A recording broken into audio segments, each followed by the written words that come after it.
তো স্যার যখন আমরা মিসক্যারেজের কথা বলছি, এটা মানে এই প্রশ্নটা অনেকদের থাকে যে আমার আইভিএফ এ প্রেগনেন্সি আসলে কি ডেলিভারি হবেই, বা মিসক্যারেজ রিস্ক কি বেশি থাকবে, বা মিসক্যারেজ হলেও অনেক পেশেন্টরা জিজ্ঞেস করে, বা পেশেন্ট না জিজ্ঞেস করলেও যেটা হয় যে আশেপাশের লোকজন বলছে এই যে আইভিএফ করালি তাই জন্য বাচ্চাটা নষ্ট হয়ে গেল, মানে এই কথা পেশেন্টদের শুনলে ওদের মাথায় চলে আসে। এছাড়া how can we break this myth?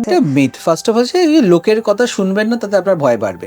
যে কোনো প্রেগনেন্সি, আইভিএফই হোক বা ন্যাচুরাল প্রেগনেন্সি হোক, there is 10 to 15% chance of miscarriage. তো আইভিএফ করছেন বলে আপনার মিসক্যারেজ বাড়ছে তা নয়, কিন্তু মুশকিলটা হচ্ছে যে বেশিরভাগ সময় লোকে যখন নর্মালি কনসিভ করে 20, 21, 25 বছর, 30 বছরের প্রেগনেন্ট হয়ে যাচ্ছে, কিন্তু আইভিএফ অনেক সময় দেখি 35, 36, 40 বছর বয়সে কেউ প্রেগনেন্ট হচ্ছে।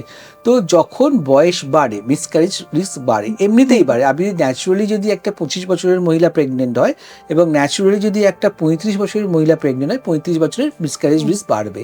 এবং আইভিএফ যেহেতু বয়স্ক মহিলাদের মধ্যে বেশি হচ্ছে, তাই জন্য একটা ইনহেরেন্ট রিস্ক ফ্যাক্টরস রয়েছে। প্লাস হচ্ছে কি যে হয়তো কোয়ালিটি অফ এগ ভালো নয় বলেই সে প্রেগনেন্ট হতে পারছে না, আইভিএফ করতে হচ্ছে, এবং সেই জন্য তার মিসক্যারেজ বাড়ছে। তাই জন্য আইভিএফ করছে বলে মিসক্যারেজ বাড়ছে তা নয়, মিসক্যারেজটা বাড়ছে কারণ বেশি বয়সে আইভিএফ হচ্ছে, বা এগের কোয়ালিটি হয়তো ভালো নয়, অথবা অ্যাডিনোমায়োসিস, এন্ডোমেট্রিওসিস আছে, এই রিস্ক ফ্যাক্টরসের জন্য মিসক্যারেজটা হচ্ছে।